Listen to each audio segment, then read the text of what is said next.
হরে কৃষ্ণ বন্ধুরা, রামেশ্বরম জ্যোতির্লিঙ্গ একদম সহজ পদ্ধতিতে কীরকম দর্শন করবেন আমি বলে দেবো এই ভিডিওর মধ্যে। সম্পূর্ণ ভিডিওটা দেখবেন। রামেশ্বরম দর্শন, অগ্নিতীর্থম, শ্রী রামচরণ, ধনুষ্কুটি এবং আশেপাশে বাজারগুলো এবং আরও সিন আছে, আশেপাশে অনেক সিনগুলো কীরকম দর্শন করবেন সম্পূর্ণ ভিডিওর মধ্যে আপনারা পেয়ে যাবেন। তো প্রথমে আপনারা যে কোনো দিক থেকে আসেন না কেন, আপনারা মাদুরাই নামতে হবে। সেখান থেকে আপনারা বাস বা ট্রেন পেয়ে যাবেন। ট্রেনে আপনারা এখানে রামেশ্বরম আসবেন। তো যদি মাদুরাই যদি আপনারা ভোরবেলা পৌঁছে যান, তাহলে সেখান থেকে একটা হোটেল বুক করে নেবেন, বা হোটেল বুক করে আপনারা একদিনের জন্য বা 2-4 ঘন্টার জন্য সেখানে ফ্রেশ হয়ে, 2-4 ঘন্টার জন্য বুক করা যায়, সেখানে ফ্রেশ হয়ে মাদুরাই মীনাক্ষী টেম্পল দর্শন করবেন। রেল স্টেশন থেকে মাত্র 1.5 কিলোমিটার। তো সেখানে গিয়ে আপনারা দর্শন করে তারপর আপনারা রামেশ্বরমের উদ্দেশ্যে রওনা দিবেন। আপনার বিকেল দিকে রামেশ্বরম গিয়ে পৌঁছে যাবেন। সেখানে গিয়ে আপনারা একটা ধর্মশালা বা আপনারা লজ বা হোটেল পেয়ে যাবেন। সেখানে 800, 1200, 1500 এরকম। যদি এসি নিতে চান তাহলে 1500, যদি নন এসি নিতে চান 800, 1200 এরকম। রুমের উপরে ডিপেন্ড করবে। মন্দিরের পাশে গেটের পাশেই আপনারা রুমটা পেয়ে যাবেন।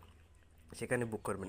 অনেক দূরে না, আপনারা ডাইরেক্ট রামেশ্বরম অটোকে, বাস থেকে যদি নামেন তাহলে বলবেন, বা ট্রেনে থেকে যদি নামেন রেল স্টেশন থেকে, তাহলে 1-1.5 কিলোমিটার আসে, মানে ইয়ে থেকে, ট্রেন থেকে, ট্রেন স্টেশন থেকে। সেখানে আপনার বাস আছে, বাস পেয়ে যাবেন। বাসে আপনাদের নিয়ে যাবে রামেশ্বরম বাস বলবে। সেখানে আপনারা রামেশ্বরম টেম্পলে নেমে যাবেন। আপনারা গেইটে নিয়ে একদম আপনাদের বাস থামাবে। সেখান থেকে আপনারা গেইটের কিনারে 4টা গেইট আছে, 4টা গেইটের কিনারে আপনারা রুম নিয়ে নেবেন আপনাদের সুবিধার জন্য। সেখান থেকে পরের দিন আপনারা, আগের দিন যদি বিকালবেলা আপনি নেমে যান, বিকেলবেলা যদি দর্শন করতে চান তাহলে পারবেন, না হলে আপনারা কী করবেন, সকালবেলা দর্শন করবেন। সকালবেলা ভালো হয় দর্শনটা। সেখানে আপনারা কী করবেন, ভোরবেলা আপনারা 4টার দিকে অগ্নিতীর্থমে চলে যাবেন। 4টা-5টার দিকে যদি আপনারা বেশি সময় অগ্নিতীর্থমে স্নান করতে চান, তাহলে আপনার 4টার দিকে আরামসে চলে যাবেন, বা 5টার দিকে কাপড় উপর নিয়ে নেবেন, ভালো কাপড় নিয়ে নেবেন, এবং গড়ে প্রথমে স্নান করে তারপর অগ্নিতীর্থমে যাবেন। গড়ে প্রথমে স্নান করে পরিষ্কার পোশাক পরে তারপর অগ্নিতীর্থমে গিয়ে স্নান করে তারপর যদি আপনার 22 কুণ্ড স্নান করতে চান, তাহলে 22 কুণ্ড স্নান করবেন। তাহলে অগ্নিতীর্থ স্নান করে একটা ভালো কাপড়, একটা ব্যাগ নিয়ে নেবেন, সেখানে আপনার কাপড় রাখবেন। সেখান থেকে আপনার ড্রেস চেঞ্জ করতে পারেন যদি রুম পাশে থাকে। যদি 22 কুণ্ড আপনারা স্নান না করতে চান, তাহলে আপনারা রুমে চলে যাবেন। রুমে চলে গিয়ে ড্রেস চেঞ্জ করে তারপর সেখান থেকে আপনারা ডাইরেক্ট লাইনে গিয়ে, গেটের লাইনে গিয়ে আপনার মন্দির দর্শন করতে পারেন। যদি 22 কুণ্ড স্নান করতে চান, তাহলে কাপড়ের ব্যাগটা নিয়ে আপনারা 22 কুণ্ডে চলে যাবেন। সেখানে টিকিট কাটতে হয়। টিকিট কেটে 22 কুণ্ড স্নান করে তারপর সেখানে ড্রেস চেঞ্জ করার রুম আছে, সেখানে রুমে ড্রেস চেঞ্জ করে আপনারা মন্দির দর্শন করতে পারবেন। যদি আপনারা 22 কুণ্ড স্নান না করতে পারেন, তাহলে আপনারা মোবাইল নিতে পারবেন। অন্য গেট আছে, অন্য গেটে আপনারা মোবাইল নিয়ে আপনারা দর্শন করতে পারবেন। তো আমরা অগ্নিতীর্থমে প্রথমে আমরা এসেছিলাম আগের দিনে রামেশ্বরমে। তো আমরা হোটেল নিয়ে অগ্নিতীর্থমটা আমরা বিকালবেলা দর্শন করি। তো বিকালবেলা মানে সময়টা, ভিউটা অনেক ভালো। তো ভাবছিলাম বসে বসে কী করব, আপনারা মন্দিরের আশেপাশে সাইডগুলোতে কী আছে কী না আছে একটু কেনাকাটা করে নেব, আর অগ্নিতীর্থমটা দর্শন করব। তো আমরা অগ্নিতীর্থমটা বিকালবেলা একটু দর্শন করলাম, একটু ভিডিও নিয়ে নিলাম, একটু ভিডিও বানালাম।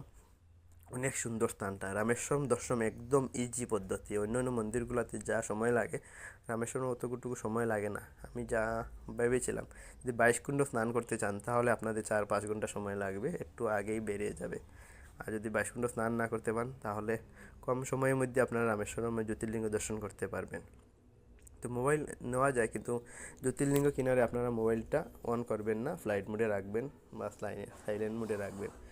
তো আমরা 22 কুণ্ডে যেটা স্নান করা হয় সেটা আমাদের হয়নি। আমরা একটু অগ্নিতীর্থ সামে ভালোভাবে স্নান করে একটা ভিডিও বানিয়েছিলাম। আপনারা ভিডিও বানাতে পারবেন, এখানে কোনো নিষেধ নেই।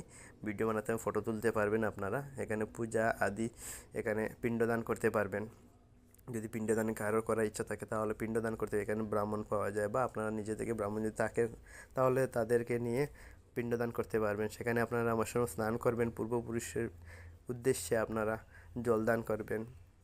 জলাঞ্জলি বলে সেটাকে, জলাঞ্জলি আপনারা দিবেন। কারণ তীর্থেতে সবাই গেলে জলাঞ্জলিটা মেন। পূর্বপুরুষের উদ্দেশ্যে আপনারা জলাঞ্জলি দিবেন। সেখানে ব্রাহ্মণ পেয়ে যাবেন, ব্রাহ্মণকে বলেও জলাঞ্জলি দিতে পারবেন। নাহলে আপনাদের নিজে যদি মন্ত্র জানা থাকে, তার মন্ত্রও অনেক বেশি না, 2-3টা মন্ত্র থাকে, সেটা বলে আপনারা জলাঞ্জলি দিয়ে যাবেন। তো প্রথমে অগ্নিতীর্থ স্নান করবেন। স্নান করে সেখানে কাপড় চেঞ্জ করার মতো জায়গা আছে, সেখানে কাপড় চেঞ্জ করতে পারবেন। তো আমরা রুমে চলে গিয়েছিলাম, পাশেই রুম ছিল। পাশের রুমে গিয়ে আমরা ড্রেস চেঞ্জ করে সেখানে আর তারপর আমরা মন্দিরে দর্শন করি। তো অনেক সময় সেখানে মানে অগ্নিতীর্থম স্নান করেছিলাম, অনেক ভালো লাগে, ইচ্ছে করে নেই যাওয়ার জন্য রুমে। তো অগ্নিতীর্থম থেকে দেখো আমরা রুমে যাচ্ছি, অগ্নিতীর্থম থেকে মন্দিরের গেট দেখা যায়। আপনারা সোজা যদি চলে যান তাহলে এই গেট আসবে, সেই গেটে দিকে আপনারা প্রবেশ করুন। আমরা অগ্নিতীর্থম থেকে ওই গেটের দিকে আমরা প্রবেশ করেছিলাম মন্দিরে। অগ্নিতীর্থমে যাওয়ার সময় যে গেট পাওয়া যায় সেই গেটে যদি আপনারা প্রবেশ করেন তাহলে মোবাইল নিয়ে প্রবেশ করতে পারবেন, কোনো অসুবিধা নেই।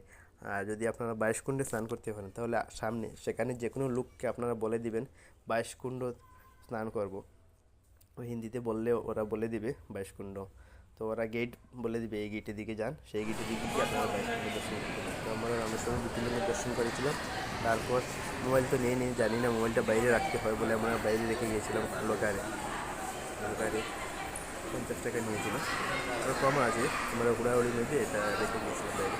তারপর সেই গেট থেকে বাইরে গিয়ে আবার মোবাইলটা নিয়ে ভিতরে এসে সেই ভিডিও বানিয়েছিলাম। সেখানে ভিতরে আপনারা ফটো তুলতে পারবেন, সেখানে ক্যামেরা আছে, ফটো দিতে পারবেন 100, 200, 300, 400 টাকা। আপনার বড়ো ফটো দিতে 400, 200 এরকম রেট আছে, আপনাদের ইচ্ছা মতো ফটো দিতে পারবেন। সেখানে সাথে সাথেই ফটো দিয়ে দিবে বানিয়ে, ভালো ফটো দিয়ে দিবে। দুটা ফটো দিয়েছিলাম।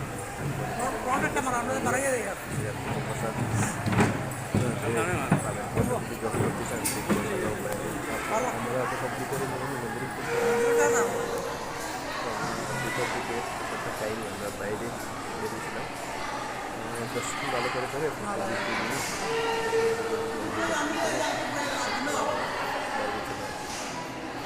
ভিতরে আপনারা ফটোগ্রাফি ভিডিও করতে পারেন, কোনো অসুবিধা নেই। কিন্তু জ্যোতির্লিঙ্গের সামনে বা বিগ্রহের সামনে আপনারা মোবাইলটা বার করে দেবেন, বসে যাচ্ছে ক্যামেরা আপনার এলাও নেই। তারপর আমরা রামেশ্বরম দর্শন হয়ে গেল, সকাল দিকে 9:30 দিকে হয়ে গেল। তারপর সেখানে একটা গাড়ি বুক করে নিলাম সাইট সিনের জন্য, সাইট দর্শন করতে পারেন। ধনুষকুটি দিকে যখন আপনারা ধনুষকুটির দিকে যখন রওনা করেন তখন বিভীষণ মন্দির আছে, বিভীষণ মন্দির আপনারা দর্শন করবেন। সেখান থেকে রামেশ্বরম একদম পাশে, সেখান থেকেও এখানে বিভীষণ মন্দিরের আশেপাশে পুরো সমুদ্র, তো সমুদ্রের মধ্যে বিভীষণ মন্দির। তারপর সেখানে সেই রামচরণ দেখতে পাবেন। তারপর এখানে শিব মন্দির আছে, সেখানেও বাজার আছে, কিছুক্ষণ পাবেন। তারপর আপনারা গাড়িতেই করছেন, অনেক দূরে, সেখানে অনেক লোক আছে, তো বাতাস অনেক বেশি, সাউন্ডটা আপনারা শুনতে পাবেন, বাতাসের সাউন্ড। সেখানে ভিডিও বানাতে পারবেন, ফটো তুলতে পারবেন, কোনো কিছু নেই। একটু বেশি মানে আওয়াজ আসে, মানে ফটোগুলো ভালোভাবে ভালোভাবে নিতে পারবেন। ভিডিও বানিয়ে ভিডিওটা ভালো হবে। ফটো অনেক চেষ্টা করেছিলাম, ফটোটা অনেক ভালো আসে, আওয়াজ আসে, অনেক বেশি বাতাস। আর এখানে দুটা সমুদ্র আছে, একটা আরব সাগর আর একটা বলে বাঙ্গাল খাড়ি বলে এখানে, তো দুটো আছে। আরব সাগরে কিন্তু অনেক ঢেউ আছে, কিন্তু সাইডে আরেকটা বাঙ্গাল খাড়ি বলে এটারে। সেখানে একবার শান্ত স্বভাব। সেখানে একবার শ্রী রামচন্দ্র মানে সেতুটা যখন নির্মাণ করেছিলেন তখন সেটা বান মেরে সেটাকে শান্ত করেছিলেন, সেটা আজও পর্যন্ত শান্ত আছে। কিন্তু এক সাইডে অনেক বেশি বাতাস, মানে অনেক বেশি ঢেউ আছে, সেখানে দেখতে পারবে আবার সমুদ্রের ঢেউগুলা, অনেক সাউন্ড, সেখানে সাউন্ড শুনতে পারবে ভিডিওর মধ্যে। তো বলে দিচ্ছি আপনারা কীরকম রামেশ্বরম দর্শন করবেন জ্যোতির্লিঙ্গ। তো আপনারা যদি ভোরবেলা দর্শন করেন তাহলে ভালো, মানে মণি দর্শন করতে পারবেন, 5টার দিকে মণি দর্শন হয়। তো আপনারা কী করবেন, প্রথমে ঘরে রুমে স্নান করে একটা কাপড় নিয়ে নেবেন, ভালো কাপড় রাখবেন আপনারা, যেখানে ড্রেস চেঞ্জ করে মন্দিরের জ্যোতির্লিঙ্গ দর্শন করবেন, সেই জন্য ট্রেডিশনাল ড্রেস একটা রাখবেন ব্যাগের মধ্যে। তারপর 4টার দিকে আপনারা অগ্নিকুণ্ডতে স্নান করে নেবেন, অগ্নিতীর্থমে স্নান করে 22 কুণ্ডর দিকে রওনা হবেন। সেখানে কাউকে জিজ্ঞাসা করুন 22 কুণ্ড কোথায়, সবাই দেখিয়ে দিবে। 22 কুণ্ডর দিকে গিয়ে লাইনে খাড়া হয়, লাইনে দাঁড়াতে হবে। লাইনে দাঁড়িয়ে আপনারা টিকিট নিয়ে 22 কুণ্ড স্নান করে তারপর আপনারা সেখানে ভিতরে ড্রেস চেঞ্জ করার জায়গা আছে, সেখানে ড্রেস চেঞ্জ করে তারপর আপনারা জ্যোতির্লিঙ্গ দর্শন করতেন। যদি আপনারা 22 কুণ্ড স্নান না করতে পারেন তাহলে আপনারা 4টার দিকে অগ্নিকুণ্ডতে অগ্নিতীর্থমে স্নান করে আপনারা রুমে গিয়ে ড্রেস চেঞ্জ করতে পারেন, বা রাস্তার মধ্যে ড্রেস চেঞ্জ করার জায়গা আছে, সেখানে চেঞ্জ করে যেদিকে অগ্নিতীর্থমে যান সেই দিকে একটা গেট আছে, সেই গেটের দিকে আপনারা আবার রামেশ্বরম দর্শন করে তারপর আপনারা 10টার ভিতরে দর্শন হয়ে যাবে। তারপর সাইট সিন দর্শন করবেন, দর্শন করে আপনারা ফিরে আসবেন আবার মন্দিরে। সেখান থেকে আপনারা আপনাদের বাড়ির উদ্দেশ্যে রওনা করতে পারবেন, অন্যদিকে দর্শন করতে পারেন। এই ভিডিওর মধ্যে দেখা আছে অনেকগুলো সাইট সিনের, আমরা কী কী দর্শন করেছি সেগুলো লেখা আছে, আপনারা দেখতে পারবেন, সাইট সিন আরামসে দর্শন করতে পারবেন। তারপর আপনারা আপনাদের উদ্দেশ্যে রওনা করবেন। তো ভিডিওটা যদি ভালো লাগে লাইক, কমেন্ট অ্যান্ড শেয়ার করবেন। জয় শ্রীকৃষ্ণ।